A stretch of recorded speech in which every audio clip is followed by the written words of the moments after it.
shadow of the conquering German armies covered Western Europe. The self-styled master race was riding high.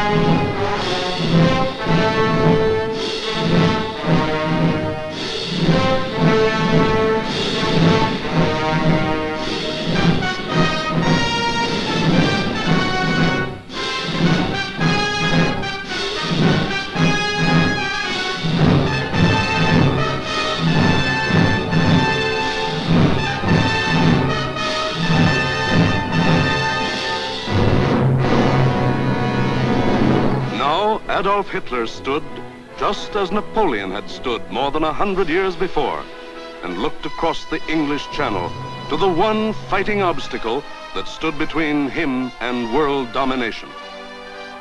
The chalk cliffs of Britain rose sheer and white out of the choppy waters. And beyond, a little island, smaller than the state of Wyoming. Crush that little island and its stubborn people, and the way was open for world conquest. The fall of Austria, Czechoslovakia, Poland, Denmark, Norway, Holland, Belgium, France had given him more than 100 million slaves to work for him or starve. The preliminaries were over. It was time for the main event, the Battle of Britain.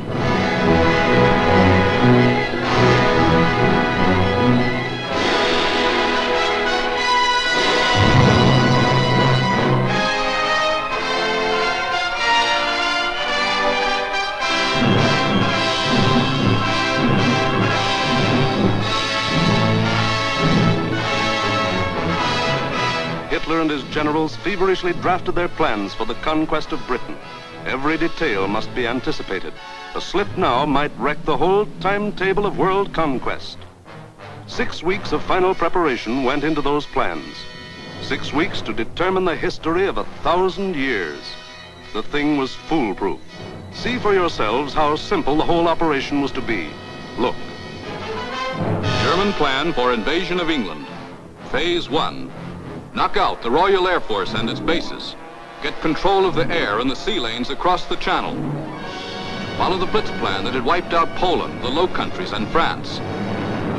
Destroy communication and transport lines. Above all, get command of the air. Phase 2. Pulverize the coastline with dive bombers. Drop parachute troops to take over the airfields and establish beachheads.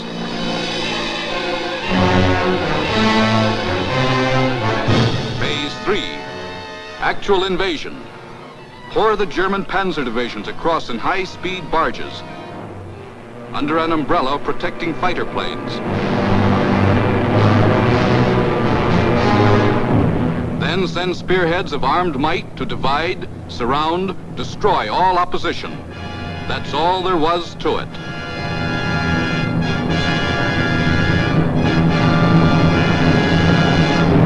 Conquer Britain. Force the surrender of the British fleet.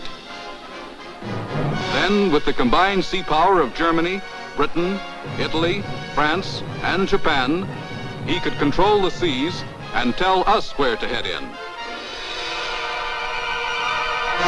The torch of freedom flickered low. On the Channel invasion coasts, more than 100 fully equipped German divisions were singing the Nazi theme song, "We are sailing against England," as they waited the word from Hitler.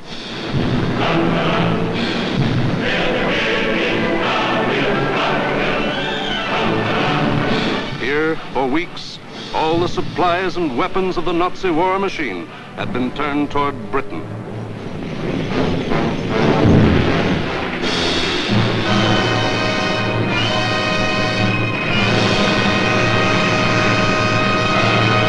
The jaws of Nazi whale were set to swallow Jonah. And what about Jonah? How was he doing? Well, Britain also had an army, but it was an army dragged from the sea at Dunkirk.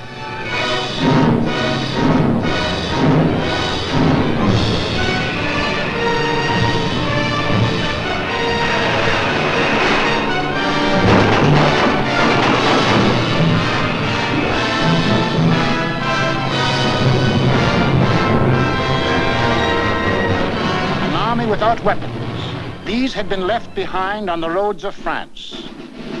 Tanks, guns, motorized equipment, all abandoned to save the one priceless item, men.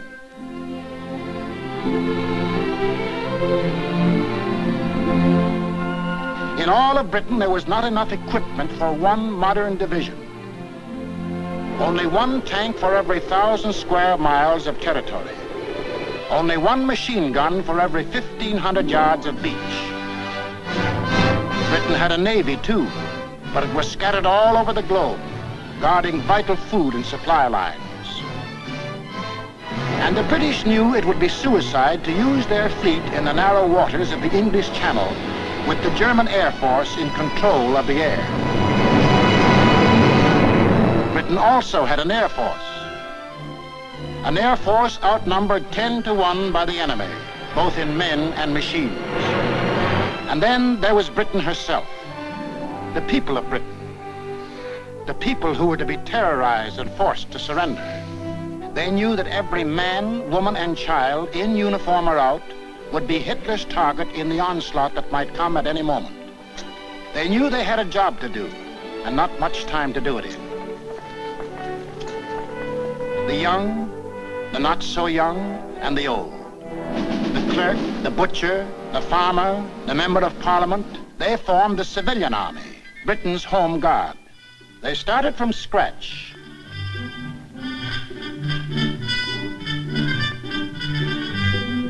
Experience, equipment, supplies, all were scarce. Only one shell to fire at each practice. The women of Britain refused to be left out. We'll enlist too. We'll put up the barrage balloons.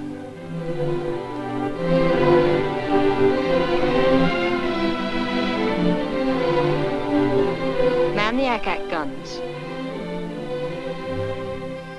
We'll run the railroads and get the trains through on time. Ferry the planes. Carry the dispatches. Drive the ambulances and run the buses. And we'll see that our men are fed and don't go hungry.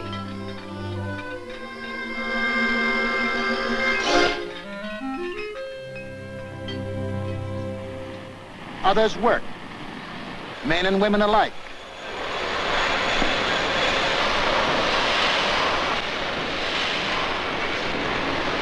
They worked full time, overtime, double time, 40 hours a week, 50, 60, 70. Hours meant nothing. Fatigue meant nothing. Until the government forced them to cut down hours because over-fatigue was hurting production.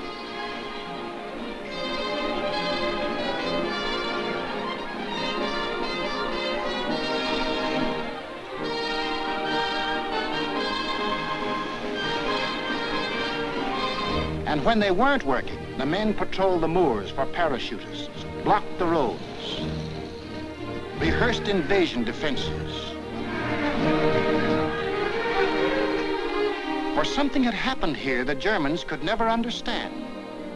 In a democracy, it is not the government that makes war. It is the people.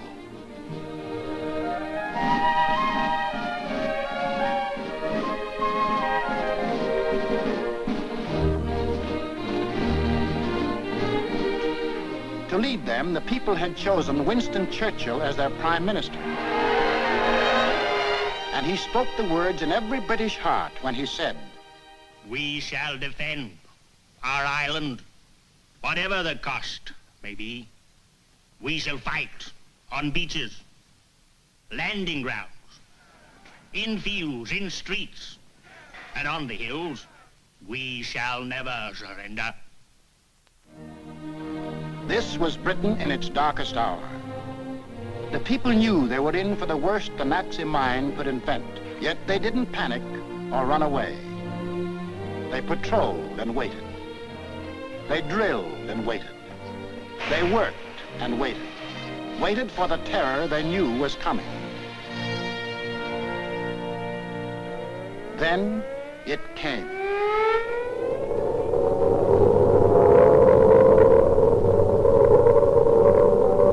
That's the sound that became part of the life of every man, woman, and child in Britain.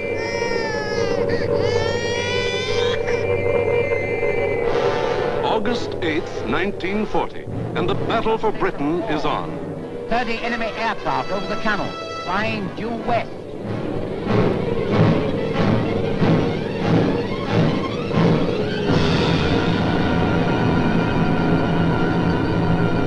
Here comes the Luftwaffe.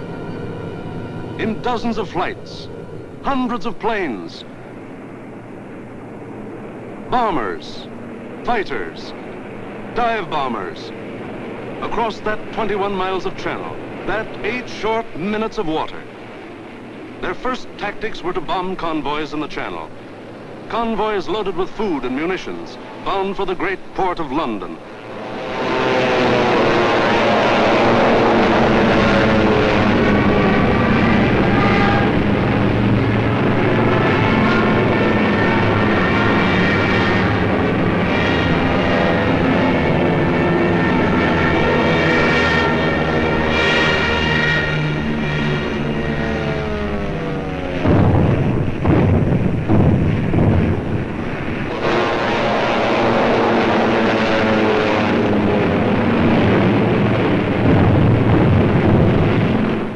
Fighters waited overhead for the defending planes of the Royal Air Force, the RAF, to appear. They didn't have long to wait.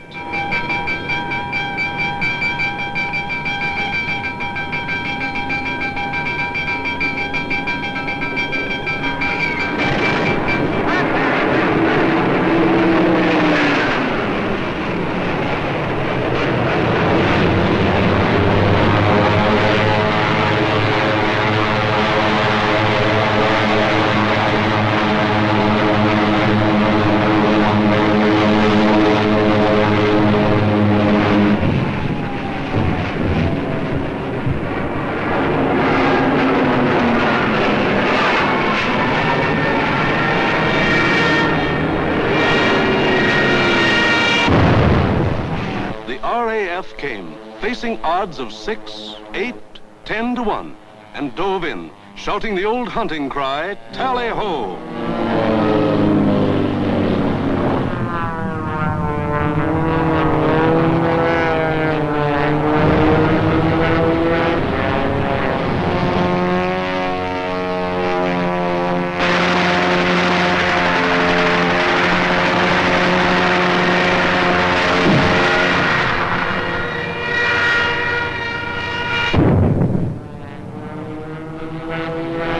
Phase 1 of the Nazi plan called for the RAF to be knocked out of the air. But the men of the RAF hadn't read the Nazi plan.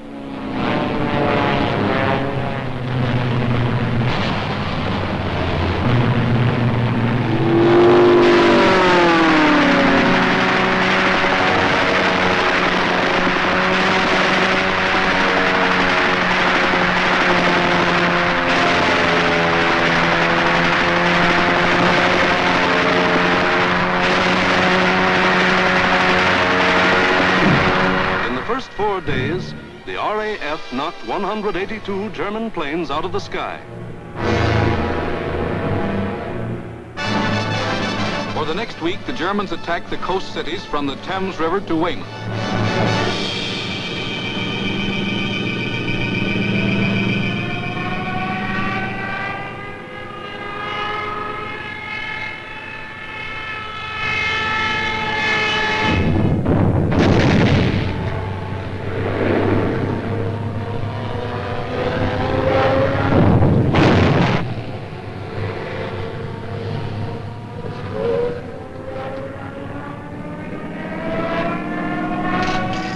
ready. Take cover.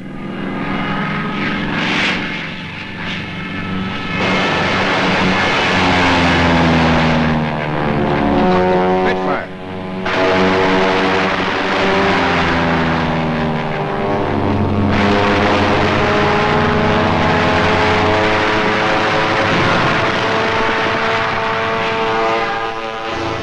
And Hitler paid off with 180 more planes. Then the Luftwaffe battered the great port towns of Southampton, Plymouth, trying for a knockout before the flow of supplies from overseas became more than a trickle. The ports took a terrible pounding, but they couldn't be knocked out. Cargoes went on being unloaded with the protection of the RAF overhead. Battling the Spitfires and Hurricanes in the air wasn't panning out. So Goering switched his main attacks to the fighter airfields, Dover, Deal, Hawking. Maybe he could destroy the planes on the ground. He bombed the airfields, and the fields were hit. But the planes were saved. For Britain, unlike Poland and the Low Countries, didn't make the mistake of bunching its planes on the runways. The planes of the RAF were scattered and hidden, only a few on any one field, and those in the far corners. The Spitfires still went up to meet the enemy. In the first 10 days of the Battle of Britain, Goering launched 26 major attacks to get command of the air and lost 697 aircraft. The British lost 153, and 60 British pilots bailed out.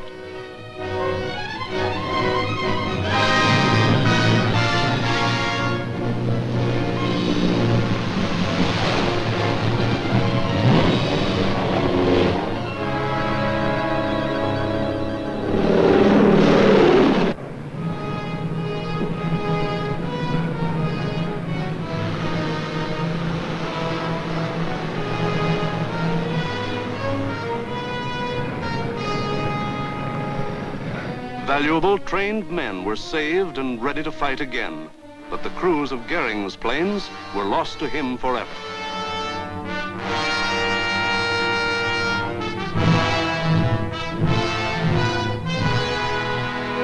The pace was too hot. Something was going haywire. The Nazis had to call time out. On a 2,000-mile front from Norway to France, the whole Nazi Blitz program was being stalled because the RAF was still in the air. The shock troops were getting hoarse from singing, "We are sailing against England."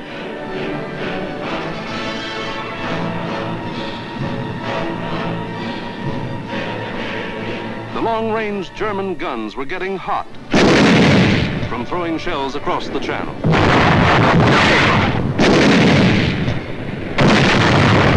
In public, Hitler assured the Germans, "Mr. Churchill tells his people that England will win, but I tell you that victory will belong to Germany." But in private, he sent for Goering, the boss of the Luftwaffe, and put him on the hot seat.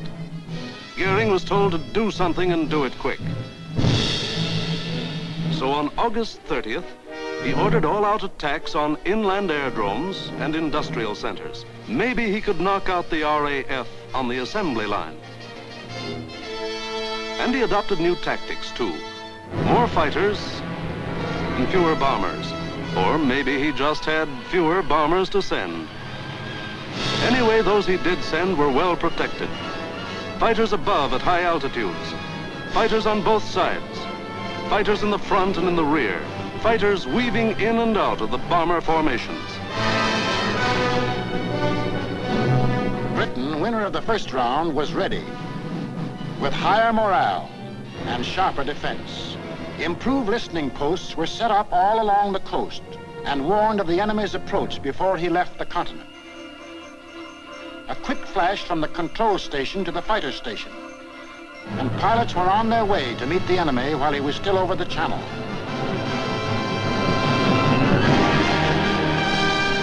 Day after day, out of sight and almost out of sound of the watchers on the cliffs, 4, 5, and 6 miles above, the battles raged over the Dover area.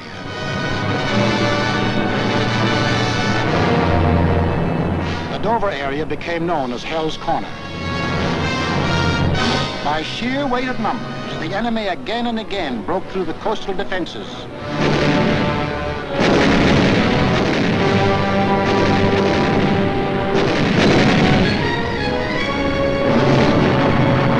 And reached inland to the airdrome.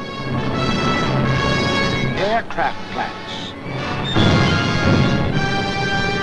munition factories and machine shops,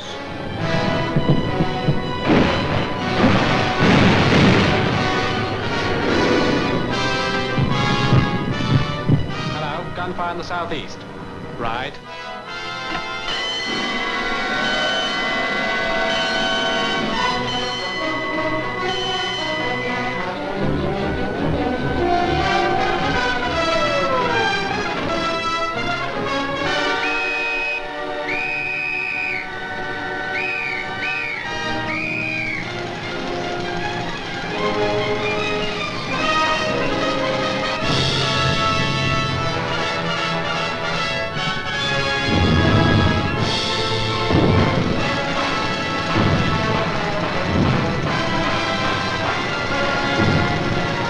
The workers kept on working, and the RAF kept on flying. These few men with wings, alone in the sky, behind their motors and machine guns, were shooting down more than the Luftwaffe.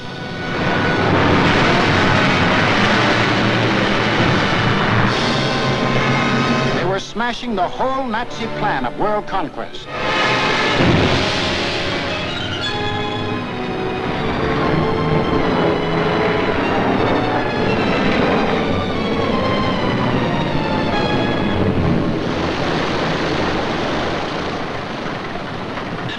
Johnny? 109 destroyed, Freddie, yes. Oh, good show. How'd you get on, sir? I had a wonderful party, thanks. Are you all right? You get any of the Britons? Yes, I got a Messerschmitt 109 in Adonia. Between August 24th and September 5th, 35 major attacks were launched. They cost the Germans 562 planes, while the British lost only 219 planes and saved 132 pilots. Invasion plans were going completely haywire. The Nazis were blind with rage. The German mind has never understood why free people fight on against overwhelming odds. Hitler now knew he was superior in every weapon except the weapon of spirit. So he told Goering, break that spirit, crush the people, crush the spirit of democratic life itself. Invasion now would have to wait. The Nazis would avoid the RAF and smash the great city of London into the rubble heap they had made of Warsaw and Rotterdam. Could London take it? Even the people themselves didn't know the answer. The defenses they trusted in were London's hastily assembled anti-aircraft, the ack-ack guns, the balloon barrage which kept the raiders at high altitudes, the Royal Air Force, now down to its last reserves, and the plain, downright guts of the people.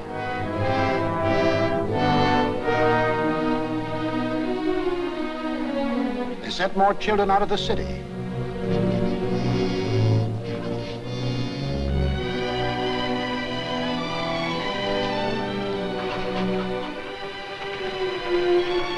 Tightened air raid precautions. Stationed more airplane spotters, rehearsed firefighters, moved into bomb shelters.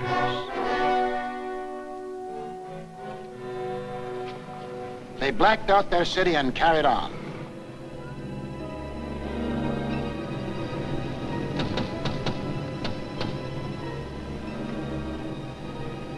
The first blow aimed to crush the British spirit came on September 7th.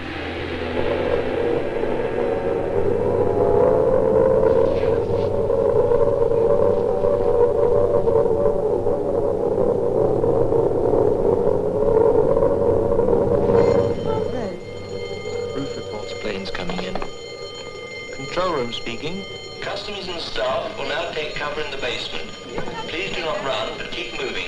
Down the stairs, or you can use the escalator.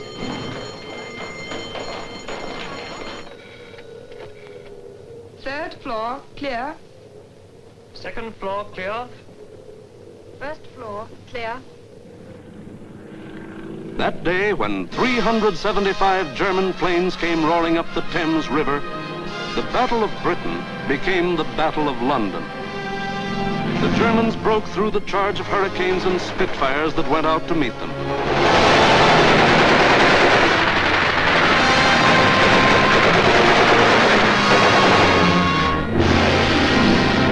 Gone was any pretense of aiming at military objectives. This was just savage destruction.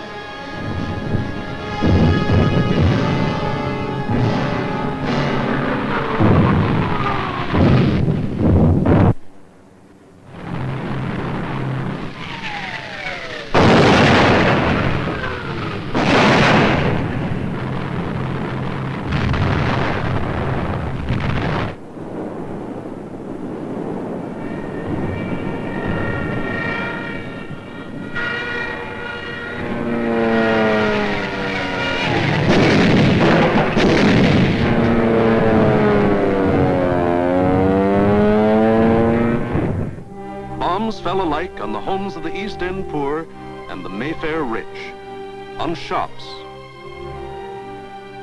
hospitals, churches. For 28 days, the Nazis were to drop everything in the book on the city of London.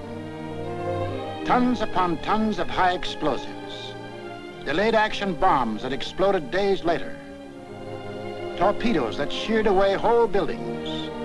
And underneath the war in the air, the war of the man in the street went on.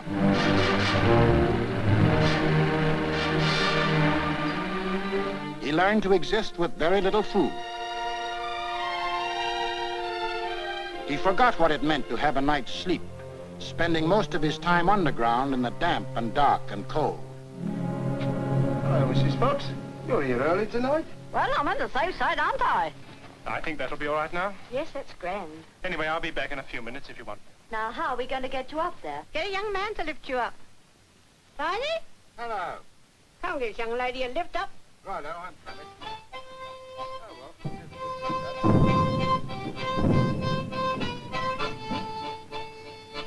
The air raid wardens stayed at their posts. Doctors and nurses worked on steadily as the bombs crashed all around them.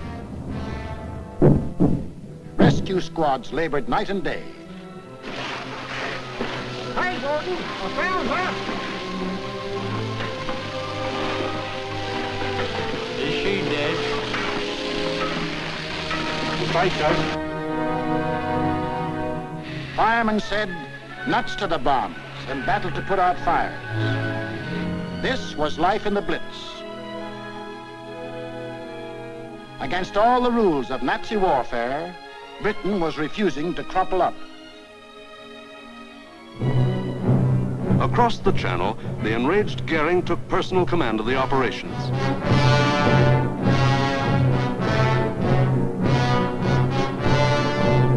And on September 15th, he sent the Luftwaffe into one of its greatest attacks.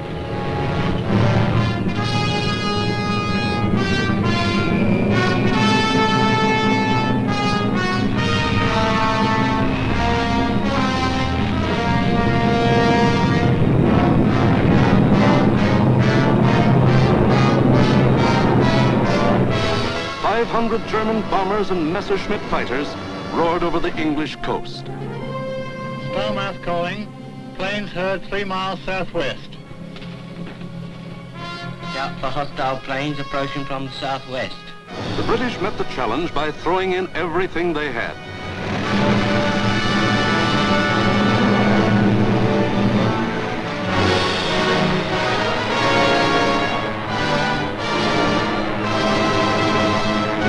An historic three-dimensional battle took place inside an area 60 miles long, 38 broad, and from 5 to 6 miles high.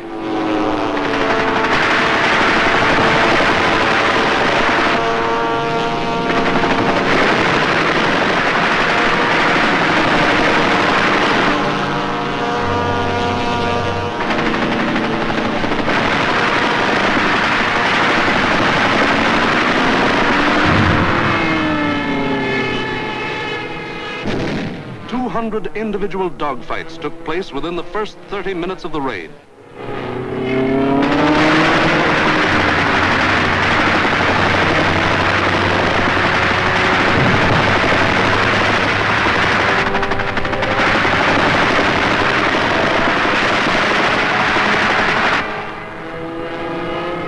Right on our own doorstep. Oh, what a splash.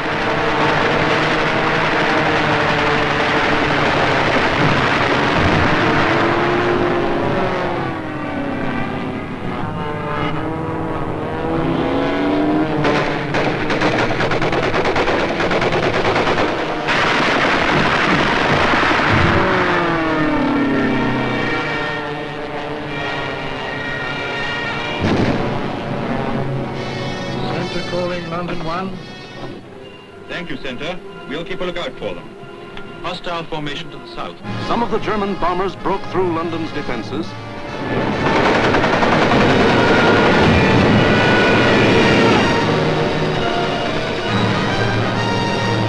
and reached the center of the city.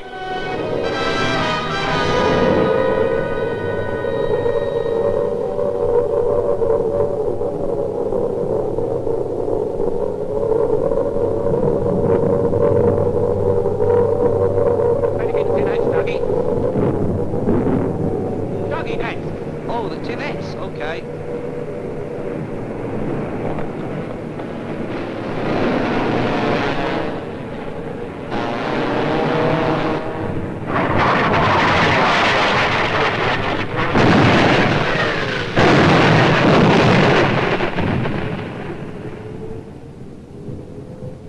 Doggy! Doggy, where are you?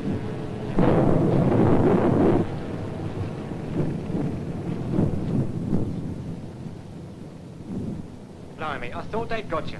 Who, me? Nah, I had me fingers crossed.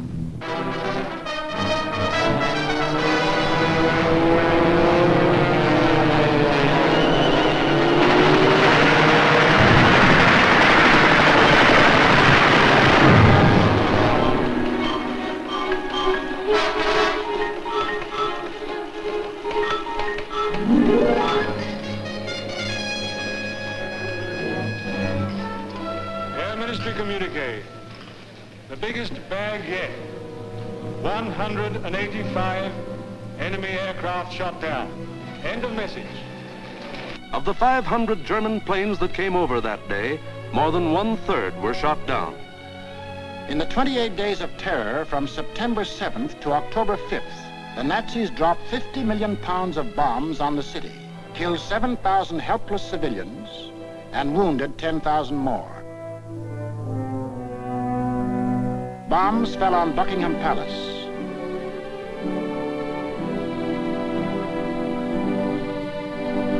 Westminster Abbey, the Houses of Parliament, Fleet Street, the center of the news, St. Paul's Cathedral. Bombs blasting the historic past out of the lives of Englishmen.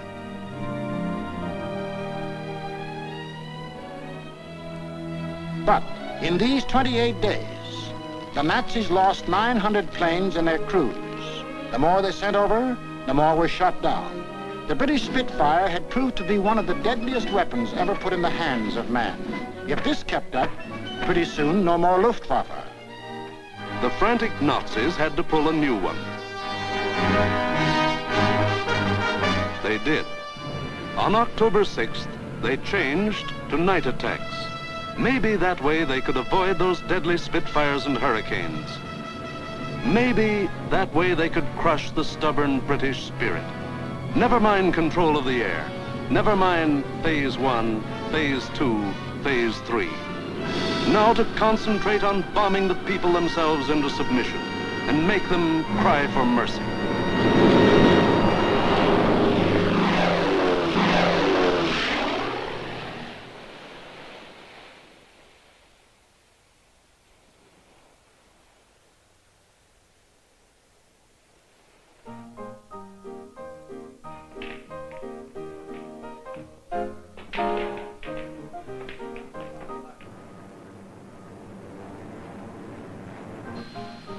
hostile raid, sir.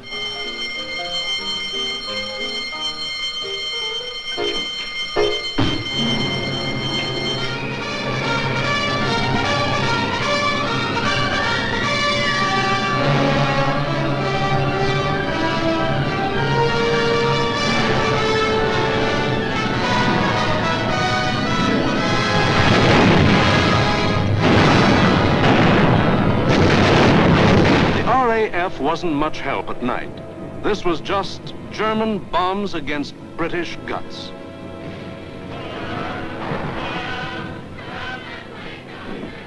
Harvey. Hello, Jack. Sound happy enough down there tonight, don't they? Yes, they're all right.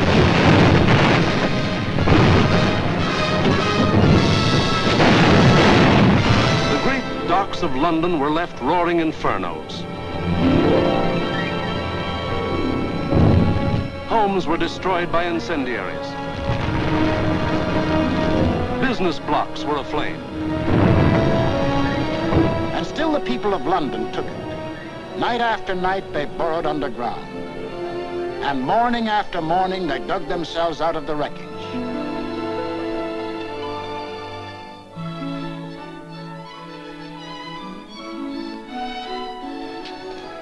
Good morning, Mrs. Fox. Good morning, Mr. Arne. See you tonight. Righty-o. Come on, Betty.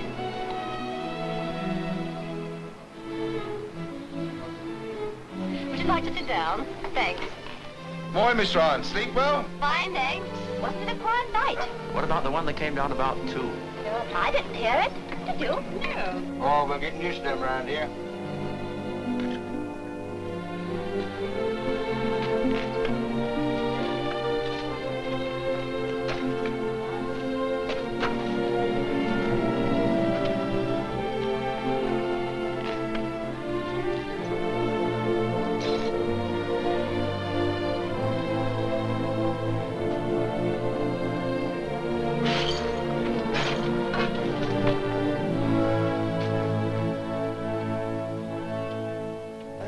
Better go away from this for a bit. Of course not. It'd take more than this to get me out of my home. Now go on, you've got to get to work. Okay.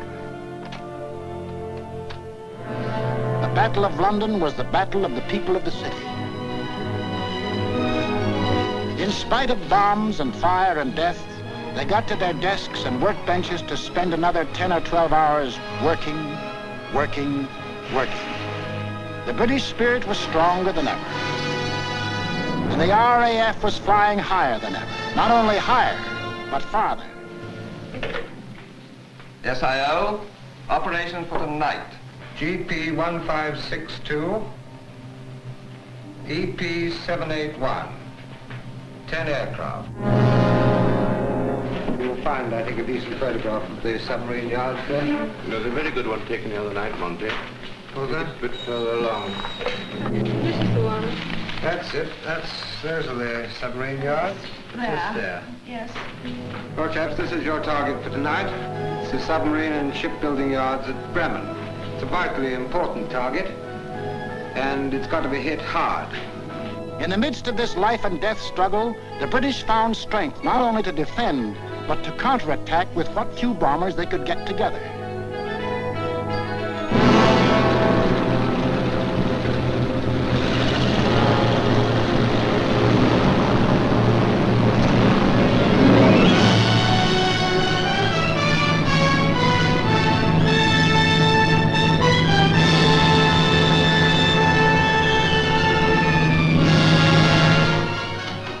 Charlie airborne, sir.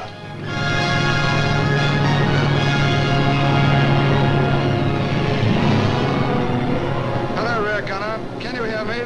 I'm okay, Skipper. Hello, operator. Everything okay? Well, it seems to be all here, sir.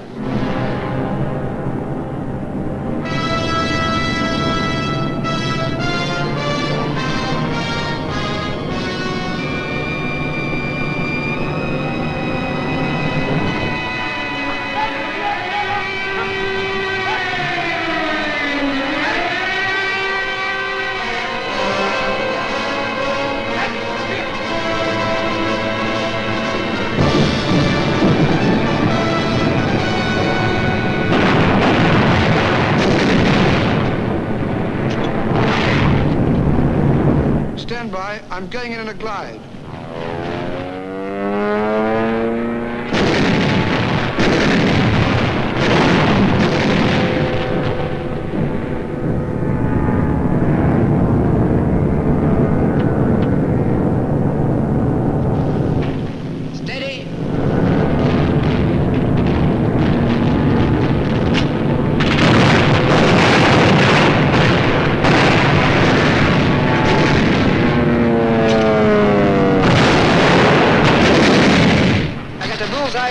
One. Here was the RAF giving it back. Hitler cried, "Night, gangsters! For this crime I will exact 1,000-fold revenge." All the available German night bombers were put into the air.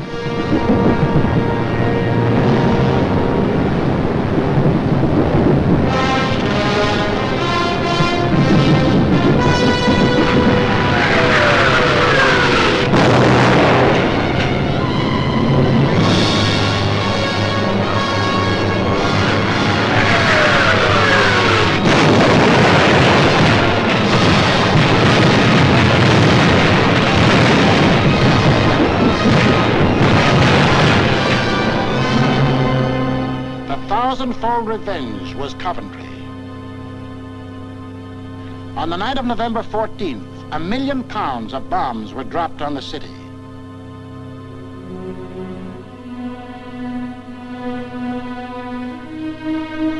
Coventry was smashed as flat as Warsaw and Rotterdam.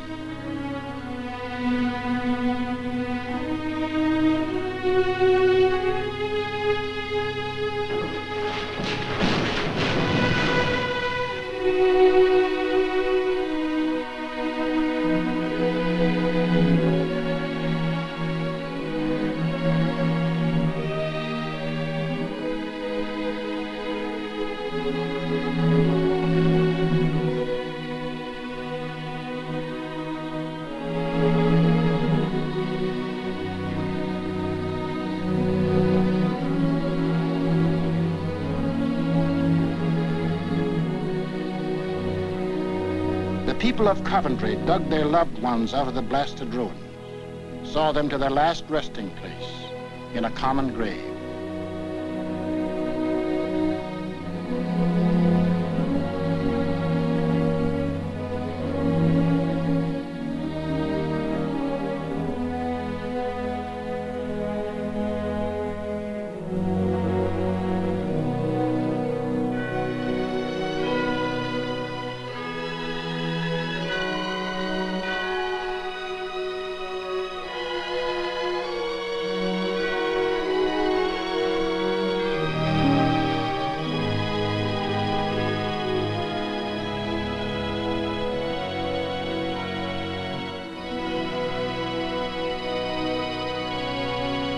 Hitler could kill them, but damned if he could lick them.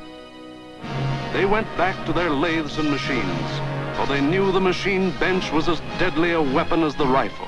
And in their hearts was a grim determination that this enemy must be destroyed. That the day was coming when they would strike back, and how they would strike back. Christmas, 1940.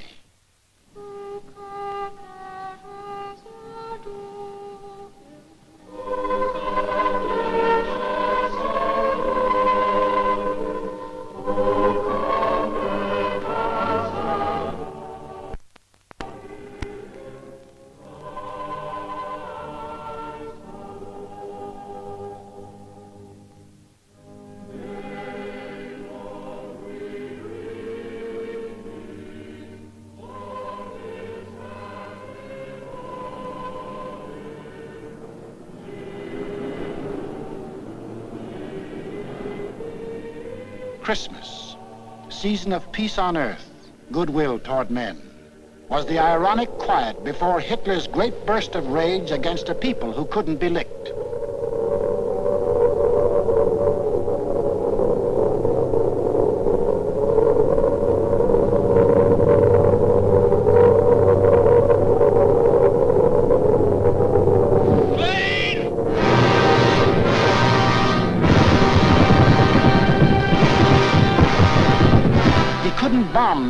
submission. So he would burn them to ashes.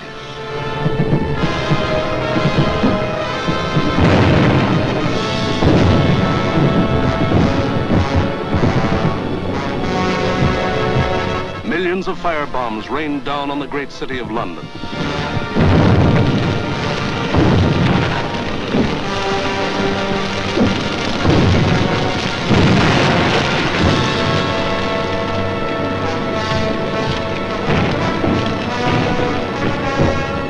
In a matter of minutes, more than 1,500 different sections of the city burst into roaring flames. Flames that swiftly merged into the greatest fire in recorded history.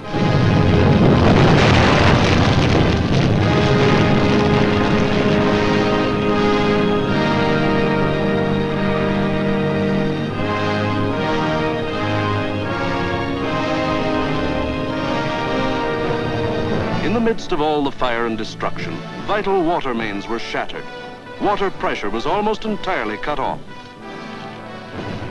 Heroes of the night were men of the London Fire Brigade who stretched temporary hose lines out to the center of the Thames River, struggling through mud and slime.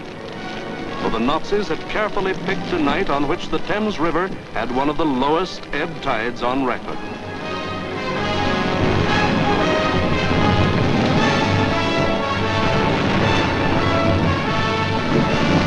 And while London burned above them, the people of the city held on.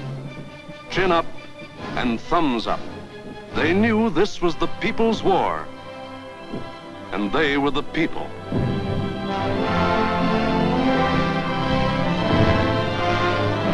And a people that couldn't be panicked, couldn't be beaten.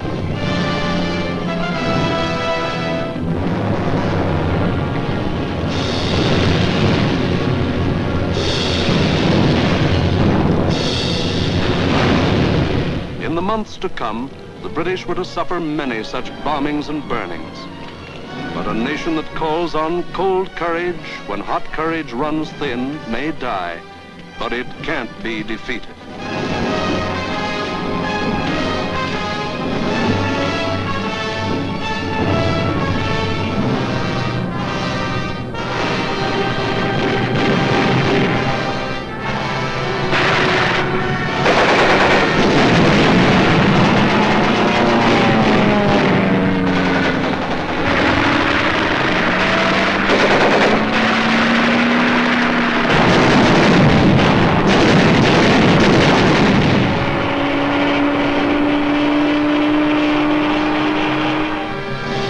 The Battle of Britain was won, but not by Hitler.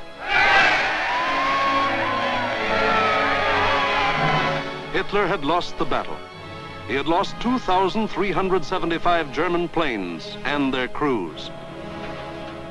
For the first time, it was the Germans who ate the bitter dirt of defeat. Gone was the legend of their invincibility. For a solid year, the Nazis struck Britain with all their might. They leveled thousands upon thousands of homes and damaged millions of others. They killed more than 40,000 men, women, and children, and seriously wounded 50,000 more. But not one single Nazi soldier set foot on British soil.